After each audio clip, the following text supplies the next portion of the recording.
N താലന്തുകൾ അഖിലം, N മാനവും ധനവുമെല്ലാം, N ജീവിതം സമ്പൂർണമായി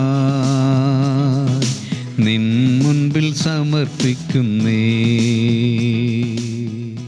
വിശുദ്ധ മത്തായി 25:23. നല്ലവനും വിശ്വസ്തനുമായ ദാസനെ, നീ അല്പത്തിൽ വിശ്വസ്തനായിരുന്നു. യേശു കർത്താവ് പറഞ്ഞ താലന്തുകളുടെ ഉപമയിലെ ഒരു പ്രസക്ത ഭാഗമാണിത്. യജമാനനിൽ നിന്ന് 5ഉം 2ഉം താലന്തുകൾ ലഭിച്ചവർ അത് വേണ്ട വിധം ഉപയോഗിച്ച് ലാഭം നേടി. അവർ നല്ലവരും വിശ്വസ്തരുമായ ദാസന്മാരായി മാനിക്കപ്പെട്ടു. എന്നാൽ 1 താലന്ത് ലഭിച്ചവൻ ദുഷ്ടദാസനെ എന്ന ശകാരവും കേട്ട് ശിക്ഷയിലേക്ക് പോയി.